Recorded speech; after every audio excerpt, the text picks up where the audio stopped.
America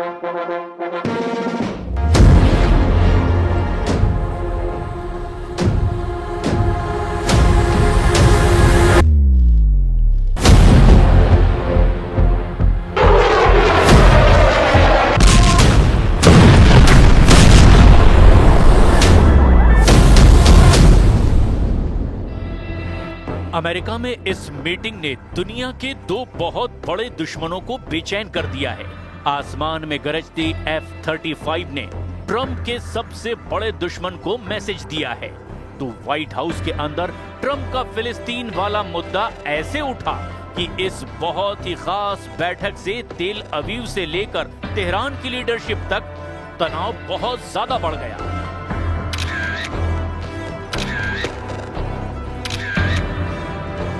in दोनों power centre में तनाव का मीटर रिकॉर्ड तोड़ रहा है। सलमान और ट्रंप की मीटिंग के पीछे असली मकसद क्या है, ये इजरायली प्रधानमंत्री नेतन्याहू के लिए भी उतनी ही बड़ी पहेली है जितना बड़ा सरप्राइज ईरान के सर्वोच्च नेता अली खामनेई के लिए है।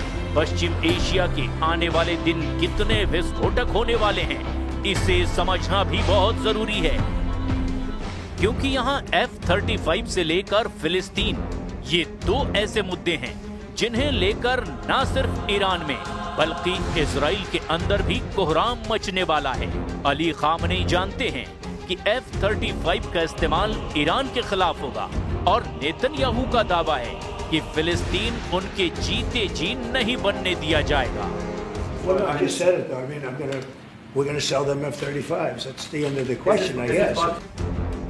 जब व्हाइट हाउस में सऊदी अरब के क्राउन प्रिंस मोहम्मद बिन सलमान का शाही स्वागत हो रहा था, उसी वक्त नेतन्याहू ने लेबनान में उस रिफ्यूजी कैंप पर दागे बहुत ही खतरनाक बम, जहां फिलिस्तीनी शरणार्थी रहते हैं।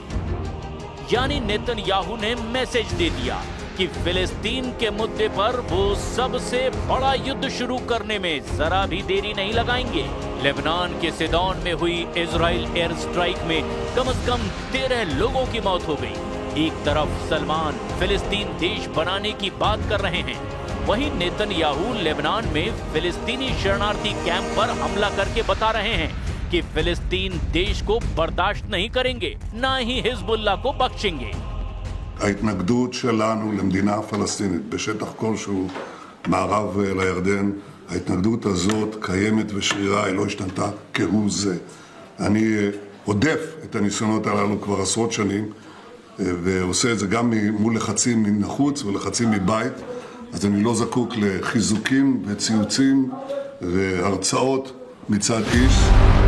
आखिर डोनाल्ड ट्रंप और मोहम्मद बिन सलमान की मीटिंग में ऐसा क्या हुआ जिसने इजराइल और ईरान दोनों को बहुत बुरी तरह भड़काने की वजह दे दी?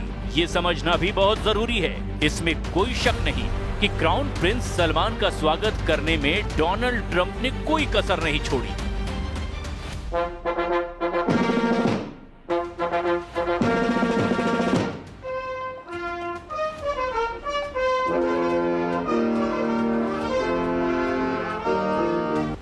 किसी शादी में जो दर्जा बैंड बाजा बारात का होता है, उसी तरह का जोश ट्रंप ने इस डिप्लोमेटिक मीटिंग में दिखाया। डोनाल्ड ट्रंप ने उसी अंदाज में मोहम्मद बिन सलमान को वेलकम प्रिंस कहा, लेकिन इस स्वागत के साथ अंदर खाने की खबर क्या है, इसे पूरी दुनिया समझना चाहती है। दोनों के बीच हुई बातचीत में सऊदी अरब ने कहा कि वो गाजा को फिर से बसाने के लिए फंड देगा। कितनी रकम और कब दी जाएगी ये नहीं बताया गया। सलमान ने कहा कि सऊदी अरब इजराइल के साथ अब्राहम अकॉर्ड में शामिल होना चाहता है, लेकिन इसके लिए 2 स्टेट सॉल्यूशन के तहत फिलिस्तीन देश बनना चाहिए। So definitely we believe having a good relation with all Middle Eastern countries is a good thing, and we want to be part of the Abraham Accord, but we want also to be sure that we secure a clear path of 2-state solution. And today we have a healthy discussion with Mr. President that we're going to work on that to be sure that we can prepare the right situation as soon as possible to have that. आज का सच ये है कि Israel इस demand को पूरी तरह खारिज करता है। ऐसे में क्या अब्राहम अकॉर्ड पर बात बन जाएगी? सऊदी अरब और इजराइल के बीच राजनयिक रिश्ते कायम हो पाएंगे? सऊदी अरब की ये ऐसी डिमांड है जो अमेरिका को बहुत ज्यादा मुश्किल में डाल सकती है और इस उलझन ने डोनाल्ड ट्रंप को बहुत ज्यादा मुश्किल में डाल दिया है। 2 साल तक इजराइल की जिस बमबारी ने गाजा को मिट्टी के ढेर में तब्दील कर दिया और जिस बमबारी ने करीब 70,000 लोगों की जान ले ली, उसके लिए पश्चिम एशिया के लोग अमेरिका को भी जिम्मेदार मानते हैं, क्योंकि इजराइल का गिराया हुआ हर बम अमेरिका से सप्लाई किया गया था। लेकिन अब ट्रंप भी अमेरिका के आधिकारिक रुख यानी कि 2 स्टेट सॉल्यूशन की बात कर रहे हैं। ट्रंप बिना किसी वायदे के 2 देश वाले हल की बात कर रहे हैं, यानी इजराइल के साथ फिलिस्तीन भी देश बन जाए और फिर अब्राहम अकॉर्ड्स पर सऊदी अरब दस्तखत करे। लेकिन क्या इजराइल ऐसा मुमकिन होने देगा? You know, I don't want to use the word commitment, but we've had a very good talk on the Abraham Accords. We talked about 1 state, 2 state. You know, we talked about a lot of things in a short period of time. We'll be discussing it further too. But I think you have a very good feeling toward the Abraham Accords. दरअसल फिलिस्तीन को लेकर मोहम्मद बिन सलमान के रुख के पीछे Iran की एक चिट्ठी बताई जा रही है। अमेरिका दौरे से पहले ईरान के राष्ट्रपति मसूद पजेश्कियन ने सलमान को एक चिट्ठी लिखी थी। इस चिट्ठी की टाइमिंग को लेकर पूरी दुनिया में ये हेडलाइन बनी। ईरान से लेकर अमेरिका और अरब वर्ल्ड से लेकर इजराइल तक इस चिट्ठी की चर्चा हुई।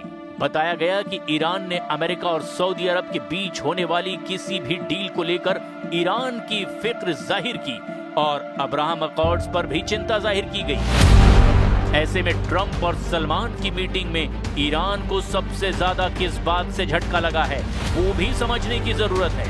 सलमान के स्वागत के दौरान डोनाल्ड ट्रंप की वायुसेना ने ये फॉर्मेशन दिखाई, जिसमें F-35 स्टेल्थ फाइटर जेट शामिल हुए। अमेरिका और सऊदी अरब के बीच 86 लाख करोड़ रुपए की डील हुई। 86 लाख करोड़, इसमें सिविल न्यूक्लियर एनर्जी के अलावा सबसे बड़ा नाम F-35 का है। ट्रंप ने कहा कि सऊदी अरब को वही F-35 दिया जाएगा जो उसने इजराइल को सप्लाई किए हैं। अब सवाल ये है कि सऊदी अरब को मिलने वाला F-35 किसके खिलाफ काम आएगा? सऊदी अरब किस दुश्मन के खिलाफ इसे इस्तेमाल करेगा? ट्रंप ने इशारे ही इशारों में कहा कि ऐसे ही बेहतरीन हथियारों से ईरान पर बहुत कामयाबी से हमला किया गया था। They're going to purchase F-35s. They're buying them from Lockheed, and it's a great plane. We make, by the way, the best military equipment. You saw that during the Iran little skirmish. We make the best planes, the best missiles. We make the best offensive missiles. We make the best military equipment in the world. F-35 America का 5वीं पीढ़ी का stealth fighter jet है। ये लड़ाकू विमान radar की नजर में नहीं आता। इसी फाइटर जेट से इजराइल ने 13 जून को ईरान की पूरी मिलिट्री लीडरशिप को खत्म कर दिया था। अमेरिका ने ऐसे बहुत से विमान इजराइल को दिए हैं और अब यही फाइटर जेट सऊदी अरब को मिलने जा रहा है।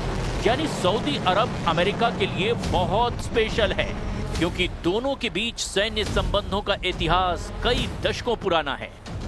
डोनाल्ड ट्रंप ने कहा है कि अमेरिका सऊदी अरब को मेजर नॉन नेटो सहयोगी का दर्जा देगा। ये दर्जा अभी 19 देशों के पास है, जिसमें इजराइल से लेकर पाकिस्तान और केनिया से लेकर कतर तक पहले से शामिल हैं। 7 साल बाद अमेरिका का दौरा करने वाले मोहम्मद बिन सलमान को लेकर कुछ ऐसे सवाल भी किए गए जिनसे ट्रंप आग बबूला हो गए। मुद्दा सऊदी अरब के पत्रकार जमाल खगोशी का उठा। जमाल खगोशी की 2018 में इस्तांबुल में सऊदी अरब की एम्बेसी में हत्या कर दी गई थी। अमेरिकी सीक्रेट एजेंसियों ने दावा किया था कि प्रिंस सलमान ने ही खगोशी की हत्या को मंजूरी दी थी। इसी मुद्दे पर अमेरिका की एक पत्रकार ने डोनाल्ड ट्रंप और खासकर मोहम्मद बिन सलमान से बहुत ही कांटेदार सवाल पूछने शुरू कर दिए। ट्रंप और इस अमेरिकी पत्रकार की बात बहुत गौर से समझिए और बीच में सलमान का जवाब भी ध्यान देने वाला है। Mr. President, is it appropriate, Mr. President, for your family to be doing business in Saudi Arabia while you're president? Is that a conflict of interest? And Your Royal Highness, the U.S. intelligence concluded that you orchestrated the brutal murder of a journalist. 9/11 families are furious that you are here in the Oval Who are you Office. with? Who are Why you? should Americans trust Who are you? you with? No, who are you with? I'm with ABC News, sir. You're with who? ABC News, sir. Fake news. ABC fake news. One of the But the worst. question is One of the legitimate, worst sir. in the business. But I'll answer your question. Thank you. I have nothing to do with the family business. As far as this gentleman is concerned, He's done a phenomenal job. You're mentioning somebody that was extremely controversial. A lot of people didn't like that gentleman that you're talking about. Whether you like him or didn't like him, things happen. But he knew nothing about it, and we can leave it at that. You don't have to embarrass our guest by asking a question like that. Trump ने बहुत ही सफाई से Jamal Khashoggi हत्याकांड को किनारे करना चाहा और ये भी कहा कि अमेरिका के मेहमान यानी मोहम्मद बिन सलमान को शर्मिंदा करने की जरूरत नहीं है। फिर इसी बीच सलमान ने खुद उनकी बात करके जवाब देना शुरू कर दिया। About the journalists, it's really painful to hear, anyone that been losing his life for, no real purpose or not in a legal way, and it's been painful for us in Saudi Arabia. We've did all the right steps of investigation, etc., in Saudi Arabia, and we've improved our system to be sure that nothing happened like that, and it's painful and it's a huge mistake, and we are doing our best that this doesn't happen again. Trump और सलमान की meeting से जब Saudi अरब और America के रिश्ते परवान चढ़ रहे थे, तब जमाल खशोगी हत्याकांड पर हुए सवाल ने इस मीटिंग में मट्ठा डालने का काम कर दिया। इसमें कोई शक नहीं, लेकिन ये ऐसा मुद्दा है जिसका पूरा सच आज भी सऊदी अरब से लेकर अमेरिका और पूरी दुनिया जानना चाहती है। His justification for the crime upset me in sense nothing to justify just a horrible crime, kidnapping, torture and killing and dismantle a body because he's controversial or he's unliked by someone. It doesn't give a reason to any criminal to take someone innocent person life away.